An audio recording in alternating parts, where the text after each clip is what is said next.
Justin, obviously a tough one to take today, but we'll start with your goal. Obviously a brilliant bit of skill to get in behind, and it was a well-deserved one as well.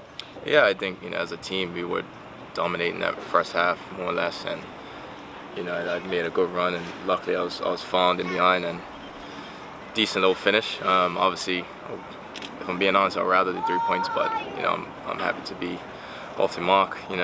Been a long time. So I was going to say, obviously it's the first of the season for you, but you must be delighted to obviously get that goal and get back amongst the goals. Yeah, 100%. Like I said, I mean it's my first, since me coming back in November. It's been just trying to get back into the swing of things and trying to make an impact wherever I can. And today I was able to do that for a goal. Unluckily, it was a little bit in vain, like I said, and we weren't able to get over the line those last few minutes. But yeah, good to get off the mark nonetheless. We've talked before about obviously you playing around the team in different positions. Obviously at the moment you've been out there in that sort of right wing back role, but you're obviously very much advanced, and we saw that obviously in your goal. Yeah, I mean the gaffer just encourages me to get forward and be a problem, and take my man on and just be just express myself in any way, shape or form. And I think with the goal it just showed my ability to run it behind and things like that, and like I said, it kind of came into fruition with the finish. So. Obviously you touch on the fact that we'd have rather had the 3 points today. Obviously it was a disappointing end to the game, wasn't it?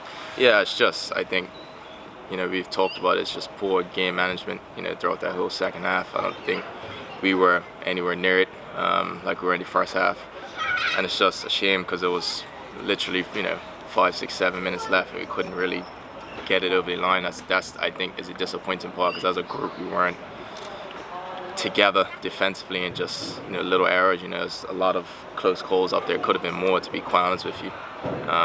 But yeah, it's just very disappointing to not get that over the line and be sitting there smiling because we got 3 points, but we've got to go again Monday, I guess. Away at Wilson, which will be another. No game is really an easy game in this league, especially at the moment. So hopefully you can go there on Monday and get 3 points. Obviously it was a strange goal the way it sort of happened and panned out. I mean, just talk us through the emotions as a player when initially it gets flagged offside, and then obviously the referee goes over and talks to him, and what's the sort of feeling as a player when that sort of thing happens in a game? It's not ideal. Yeah, it's frustrating because it's one of the things, he calls it offside and you're like, okay, obviously we got off the hook there, and then we're thinking, we see the ref go over there and have a chat, and then I'm over this side, so I don't really know exactly what was said or was being said over there. But it's one of them things where it's like, what made the decision get overturned? But nonetheless, like I said, it's besides that, I think we weren't at it in that second half, and it showed, and they were just knocking on the door, and it was bound to happen at some point if you were going to continue down that route. So. Like you say, obviously it's frustrating. Has there been any explanation really to the players of why that decision was overturned?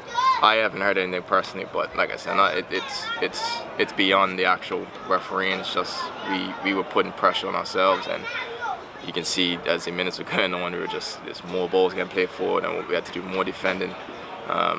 We had a few times we could have capitalized in the first half and second half, and we just didn't get on the end of crosses and weren't securing the ball properly in second balls and things like that. So like I said, I mean, it's disappointing that the decision didn't go our way, but at the end of the day we have to look in the mirror and just figure it out ourselves and figure out why we couldn't really hang on those last few minutes. Just finally, obviously you touch on that game against Wealdstone on Monday. Obviously we've got 5 games left now. I suppose the aim just to pick up as many points as possible. Yeah, it's just like any other point in the season, you want to win games, so we're just going to try to end the season as best as we can, and that means going out there trying to win every single game, you know what I mean? So top man. No problem.